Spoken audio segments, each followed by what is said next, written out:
sometimes you need that to have the strength to carry a belief against the entire scientific community that resists your beliefs. And so it's a double-edged sword.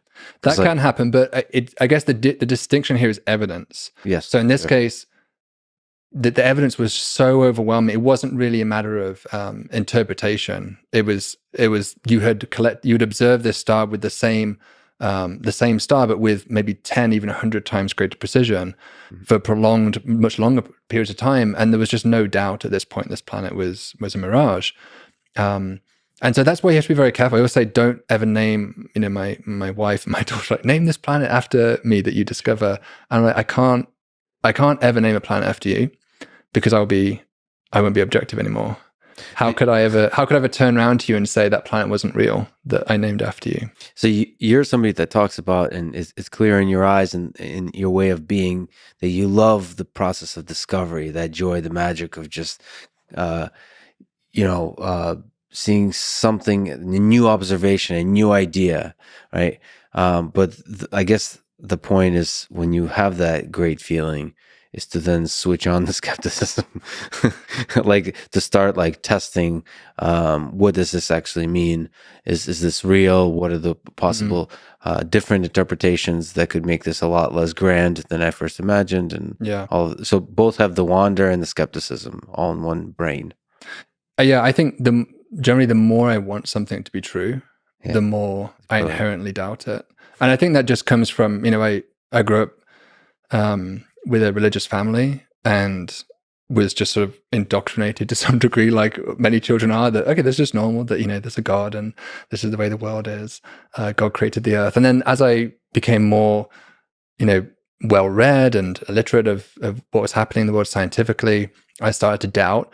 And it really just struck me that the hardest thing to let go of when you do decide not to be religious anymore, and it's not really like a light bulb moment, but it just kind of happens over sort of 11 to 13, I think for me it was happening.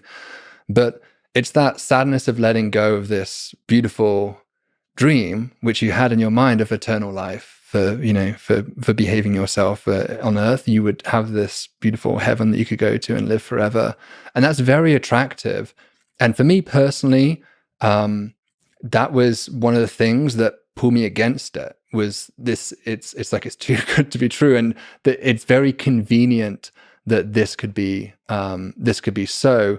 And I have no evidence directly in terms of a scientific sense to support this hypothesis, and it just became really difficult to reconcile my growth as a scientist. And I know some people find that reconciliation.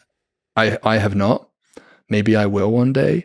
But as a general guiding principle, which I think I obtained from that experience, was that I have to be extremely guarded about what I want to be true, because it's going to sway me to say things which are not true if I'm not careful. And that's not what we're trained to do as scientists. So you felt from a religious perspective that there was a little bit of a gravitational field in terms of your opinions, like it was affecting how you could be as a scientist, like as a scientific thinker. Obviously, you were young.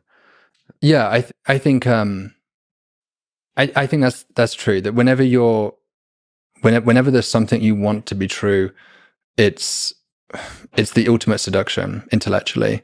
And I worry about this a lot with UFOs, and with it's true already with things like Venus, phosphine, and searching for astrobiological signals. We have to guard against this all the way through, from however we're looking for life, however we're looking for whatever this big question is. There is a part of us, I think I would love there to be life in the universe. I hope there is life in the universe, but I'm somewhat been on record several times as being fairly firm about trying to remain consciously agnostic about that question. I don't want to make up my mind about what the answer is before I've collected evidence to inform that decision. That's how science should work. If I already know what the answer is, then what am I doing? That's not a scientific experiment anymore. You've already decided, so what are you trying to learn? What's the point of doing the experiment if you already know what the answer is? There's no point. It's so complicated because, so if I'm being honest with myself, when I imagine the universe, so first thing I imagine about our world is that we humans, and me certainly as one particular human, know very. My first assumption is I know almost nothing about how anything works. So first of all, that actually applies for things that humans do know, like quantum mechanics and all the things that there's different expertises that I just have not dedicated to. So even that starting point. But if we take all of knowledge as human civilization, we know almost nothing. That's kind of an assumption I have, because it seems like we keep discovering mysteries, and it seems like human history is defined by moments when we said, okay, we pretty much figured it all out. And then you realize a century later, when you said that, you didn't figure out anything. Okay, so that's like a starting point. The second thing I have is I feel like the entirety of the universe is just filled with alien civilizations. Statistically, there's the important thing that enables that belief for me is that they don't have to be human-like. They can be anything. And it's just the fact that life exists and just seeing the way life is on Earth, that it just finds a way. It finds a way in so many different complicated environments. It finds a way. Whatever that force is, that same force has to find a way elsewhere also. But then if I'm also being honest, and I don't know how many hours in a day I spend seriously considering the possibility that we're alone. I don't know when my heart is and mind are filled with wonder, I think about all the different life that's out there. But to really imagine that we're alone, like really imagine all the vastness that's out there, we're alone, not even bacteria. I would say you don't have to believe that we are alone, but you have to admit it's a possibility of our ignorance of the universe so far. You can have a belief about something in absence of evidence. Carl Sagan famously described that as the definition of faith. If you believe something when there's no evidence, you have faith that there's life in the universe, but you can't demonstrate, you can't prove it mathematically, you can't show me evidence of that. But is there so mathematically, math is a funny thing. Is there, the way physicists think, like intuition, so basic reasoning, is there some value to that? Well, I'd say you can certainly make a very good argument. I think you've kind of already made one. Just the vastness of the universe is the default argument people often turn to, that surely there should be others out there. It's hard to imagine. There are of order of 10 to the 22 stars in our observable universe. And so really the question comes down to, what is the probability of one of those 10 to the 22 planets, let's say, Earth-like planets, if they all have Earth-like planets, going on to form life spontaneously? That's the process of abiogenesis, the spontaneous emergence of life. Also, the word spontaneous is a funny Well, word. okay, maybe we won't use spontaneous, but not being, say, seeded by, say, some other civilization or something like this. Like it naturally emerges. Because even the word spontaneous makes it seem less likely. Yeah. Like there's just this chemistry and an extremely random process. Right. It could be a very gradual process over millions of years of growing complexity in chemical networks. Maybe there's a force in the universe that pushes it towards interesting complexity, pockets of complexity, that ultimately creates something like life, which we can't possibly define yet. And sometimes it manifests itself into something that looks like humans, but it could be a totally different kind of computational information processing system that we're too dumb to even visualize. Yeah, certainly, it's kind of weird that complexity develops at all, right? Because it seems like the opposite to our physical intuition, if you're training in physics, of entropy, that things should, complexity is hard to spontaneously, or I shouldn't say spontaneously, but hard to emerge in general. Yes. And so that's an interesting problem. I think there's been, certainly from an evolutionary perspective, you do see growing complexity. And there's a nice argument, I think it's by Gould, who shows that if you have a certain amount of complexity, it can either become less complex or more complex through random mutation. And the less complex things are stripping away something that was necessary potentially to their survival. And so in general, that's going to be not particularly useful in its survival. And so it's going to be detrimental to strip away a significant amount of its useful traits. Whereas if you add something, the most typical thing that you add is probably not useful at all. It's probably just doesn't really affect its survival negatively, but neither does it provide any significant benefit. But sometimes, on rare occasions, of course, it will be of benefit. And so if you have a certain level of complexity, it's hard to go back in complexity, but it's fairly easy to go forward with enough bites at the cherry. You will eventually build up in complexity, and that tends to be why we see complexity grow in certainly in an evolutionary sense, but also perhaps it's operating in chemical networks that led to the emergence of life.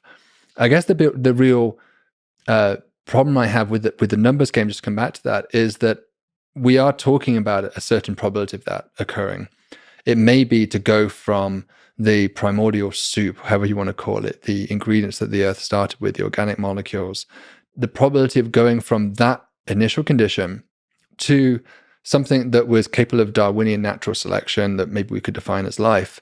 The probability of that is maybe 1%, 1% of the time that happens, in which case you're right, the universe will be absolutely teeming with life, but it could also be 10 to the power minus 10, in which case it's 1 per galaxy, or 10 to the power of minus 100, in which case the vast majority of universes even do not have life within it.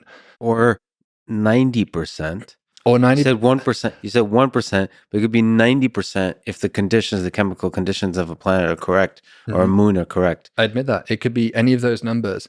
And the challenge is we just have no rigorous reason to expect why 90% is any, because we're talking about a probability of a probability. Is 90% more a priori likely than 10 to the power minus 20? Well, the thing is, we do have an observation, N of 1, of Earth. And it's difficult to know what to do with that, what kind of intuition you build on top of that, because on Earth, it seems like life finds a way. Okay. In all kinds of conditions, in all kinds of crazy conditions. Good. And it's able to like build up from the basic chemistry. You could say, okay, maybe it takes a little bit of time to develop some complicated technology like mitochondria. I don't know, like photosynthesis. Fine, but it seems to figure it out, and like do it extremely well. Yeah, but I would say you're describing a different process. I mean, maybe I'm at fault for separating these two processes, but to me, you're describing basically natural selection, evolution at that point. Whereas I'm really describing abiogenesis, which is to me a separate, distinct process. To you, limited to human scientists, yes, but why would it be a separate process? Why is the birth of life a separate process from the process of life? Like why is I mean, we're uncomfortable with we're uncomfortable with the Big Bang. We're uncomfortable with the first thing, I think. Like, where did this come from? Right. So I think I would say, I just twist that question around and say, what you're saying, why is it a different process? Why? And I would say, why shouldn't it be a different process? Which isn't really a good defense, except to say that we have knowledge of how natural selection evolution works. We think we understand that process. We have almost no information about the earliest stages of how life emerged on our planet. It may be that you're right, and it is a part of a continuum. It may be that it is also a distinct, improbable set of circumstances that led to the emergence of life. As a scientist, I'm just trying to be open-minded to both possibilities. If I assert that life must be everywhere, to me, you run the risk of experimentalist bias. If you think you know what the answer is, if you look at an Earth-like planet and you are preconditioned to think there's a 90% chance of life on this planet, it's going to, at some level, affect your interpretation of that data. Whereas if however critical you might be of the agnosticism that I impose upon myself, remain open to both possibilities, then I trust in myself to make a fair assessment as to the reality of that evidence for life. Yeah, but I wonder sort of scientifically, and that's really beautiful to hear and inspiring to hear. I wonder scientifically how many firsts we truly know of, like, and then we don't eventually explain as actually a step number 1 million in a long process. So I think that's a really interesting thing if there's truly first in this universe. Like, for us, whatever happened at the Big Bang is a kind of first, the origin of stuff. But it just, again, it seems like history shows that we'll figure out that it's actually a continuation of something. But then physicists say that time is emergent, and that our causality in time is a very human kind of construct, that it's very possible that all of this, so there could be really firsts of a thing to which we attach a name. So whatever we call life, maybe there is an origin of it. Yeah, and I would also say I'm open to the idea of it being part of a continuation, but the continuation maybe is more broader, and it's a continuation of chemical systems and chemical networks. And what we call this one particular type of chemistry and this behavior of chemistry life. But it is just one manifestation of all the trillions of possible permutations in which chemical reactions can occur. And we assert specialness to it because that's what we are. And so it's also true of intelligence. You could extend the same thing and say, we're looking for intelligent life in the universe. And then you sort of, where do you define intelligence? Where's that continuum of something that's really like us? Are we alone? There may be a continuum of chemical systems, a continuum of intelligences out there. And we have to be careful of our own arrogance of assuming specialness about what we are, that we are some distinct category of phenomena, whereas the universe doesn't really care about what category we are. It's just doing what it's doing and doing everything in infinite diversity and infinite combinations, essentially what it's doing. And so we are taking this one slice and saying, no, this has to be treated separately. And I'm open to the idea that it could be a truly separate phenomenon, but it may just be like a snowflake. Every snowflake's different. It may just be that this one particular iteration is another variant of the vast continuum. Yeah, maybe the algorithm of natural selection itself is an invention of Earth. I kind of also tend to suspect that this whatever the algorithm is, it kind of operates at all levels throughout the universe. Mm-hmm. But maybe this is a very kind of peculiar thing that where there's a bunch of chemical systems that compete against each other somehow for survival under limited resources. And that's a very Earth-like thing. Mm-hmm. We have a nice balance of there's a large number of resources, enough to have a bunch of different kinds of systems competing, but not so many that they get lazy. Yeah. And maybe that's why bacteria were very lazy for a long time. Maybe they didn't have much competition. Quite possibly. I mean, I try to, as fun as it is to get into the speculation about the definitions of life and what life does and this gross network of possibilities. Honestly, for me, the strongest argument for remaining agnostic is to avoid that bias in assessing data. And we've seen it. I mean, Percival Lowell, I talked about on my channel, and maybe last year or 2 years ago. Who's a very famous astronomer who, in the 19th century, was claiming the evidence of canals on Mars. And from his perspective, and even at the time, culturally, it was widely accepted that Mars would, of course, have life. I mean, I think it seems silly to us, but it was kind of similar arguments to what we're using now about exoplanets, that, well, of course, there must be life in the universe. How could it just be here? And so it seemed obvious to people that when you looked at Mars with its polar caps, even if its atmosphere had seasons, it seemed obvious to them that too would be a place where life not only was present, but had emerged to a civilization which actually was fairly comparable in technology to our own, because it was building canal systems. Of course, a canal system seems a bizarre techno-signature to us, but it was a product of their time. To them, that was the cutting edge in technology. It should be a warning shot, actually, a little bit for us, that if we think solar panels or building Starlinks or whatever, space mining is like an inevitable techno-signature, that may be laughably antiquated compared to what other civilizations far more advanced than us may be doing. And so anyway, Percival Lowell, he I think was a product of his time, that he thought life was there inevitably. He even wrote about it extensively. And so when he saw these lines, these lineae on the surface of Mars, to him it was just obvious they were canals. And that was experimentalist bias playing out. He was told, for one, that he had basically the greatest eyesight out of any of his peers. An ophthalmologist had told him that in Boston, that his eyesight was, absolutely spectacular. So he just was convinced everything he saw was real. And secondly, he was convinced there was life there. And so to him, it just added up. And then that kind of wasted, decades of research of treating the idea of Mars being inhabited by this canal civilization. But on the other hand, it's maybe not a waste, because it is a lesson in history of how we should be always on guard against our own preconceptions and biases about whether life is out there, and furthermore, what types of things life might do if it is there. If I were running this simulation, which we'll also talk about because you make the case against it, but if I were running a simulation, I would definitely put you in a room with an alien, and just to see you mentally freak out for hours at a time. You for sure would have thought, you will be convinced that you've lost your mind. I mean, no, not that, but I mean, like, if we discover life, we discovered interesting new physical phenomena, I think the right approach is definitely to be extremely skeptical and be very, very careful about things you want to be true.